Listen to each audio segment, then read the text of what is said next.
What's up, guys? I'm ready to play some video games today, so I'm going to get some Game Boy Color going.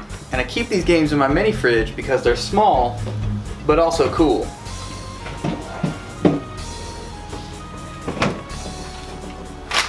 Let's see. We got some Pokemon. I lose subscribers every time I do Pokemon videos. Mario, Godzilla.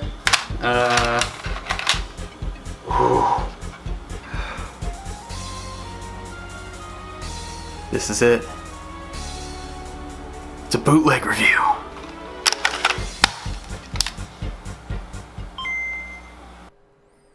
So the game we're playing is Final Fantasy X Fantasy War, but as you can see on this title screen, they only really bothered to translate half the title, and also apparently Furion from Final Fantasy II is going to be the star of this game. Pretty interesting. I don't know where that crosses over with the Final Fantasy X lore.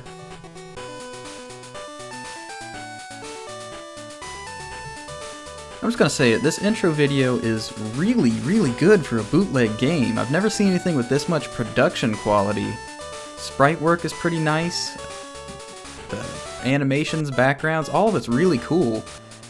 Before I heap too much praise on it, the song that's playing in the background right now is actually just a ripped and sped up song from King of Fighters 95, the song Farewell Youth.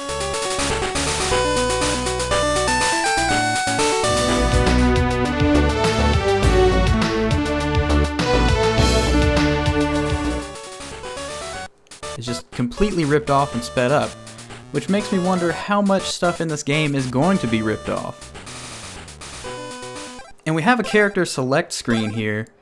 They have different PlayStation M magazine stats here, which I'm going to assume means power, speed, and magic. Like many common fantasy games, you have your warrior, mage, archer, and bird. Bird up!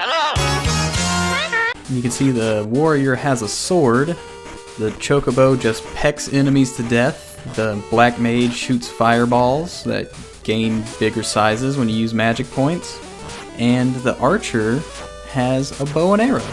Pretty simple. So for the sake of our review, I'm just going to play it as the warrior and keep it simple.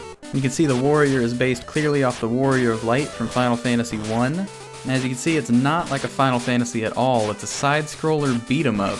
The basics, you have a jump button and an attack button. You can put in a combo to do magic, but you have to do a Hadouken-style quarter circle, and that doesn't really translate too well to the Game Boy pad, and also this game isn't as responsive as you'd like it to be. One thing that I am not a fan of is that the range of your attack isn't really clear, so you can just start swinging and not hit anything. And as you hack and slash your way through the streets and through the repetitive backgrounds, you earn experience. From what I understood, the experience made you a little stronger and made your life and magic bars a little bit longer as well. The backgrounds are incredibly repetitive, and they make the game feel so much longer than it actually is. I played through the entire game in maybe 40 minutes, but it felt like hours because I was just going through the same motions, killing the same enemies over and over again. Finally, this place is over.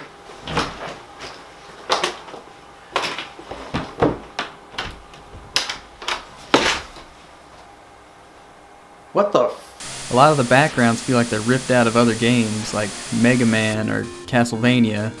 Something that's really cool about this game is that whoever made it, they really paid attention and played, or at least watched, a lot of Final Fantasy stuff. Some of the characters are reminiscent of things from the original games. The enemy types make an appearance in here, and they actually have attacks and stats that are based off of those games. There's an overworld, a whole lot of crystals, because Final Fantasy's really into crystals these days. There are enemies that explode upon death, or do some other kind of attack that's impossible to dodge based on how slow your character moves. Even if you pick the fastest character, you can't dodge. There is a surprising amount of enemy variety in this game, especially since it's a bootleg and you'd think, why bother? but it seems like they actually tried. When you get to a boss fight, you teleport into this weird dimension where you fight a caveman and I think there's Proto-Man at one point, and Death, like it's Castlevania. Luckily, this game is very easy. When you run out of lives, you get a continue screen, and you can just play again. An interesting thing about this is that it seems like it's built for a co-op experience, but there's no hint or possibility of co-op that I have seen in the game. Much less who would even own this. When you finally get to the final boss, you go to this Freddy Krueger style nightmare world with faces on the walls, and you fight Death. And then you ultimately get to this insane demon that is the most annoying boss fight I've ever played in my life. You can only hurt him when his hand is on stage. But like I said earlier, the hit detection is really, really bad. So there are sometimes you could just swing over and over and over and not make any contact. When you finally beat the boss, the crystal powers go back to where they started from, I'm assuming. Something like the first game, where you're defending the light of the crystals and weird stuff like that. Overall, this is not a bad game. Like, it's not a good beat-em-up, but it's not awful either. I feel like if I were to have picked this up on the shelf when I was a kid, I would unironically think that it was one of the best Final Fantasy games ever because I'm an idiot. Now as an adult, I can see all the problems with it, but for a bootleg with those expectations, it's pretty good. So that was Final Fantasy X Fantasy War. Despite being a bootleg game, it's very competently made. It may be the best bootleg game I've ever played in my life. I have a hard time finding one that can beat it. And because of that, I give it 4 Heroes of Light out of Blitzball Tournament. If you guys like this video, like and subscribe.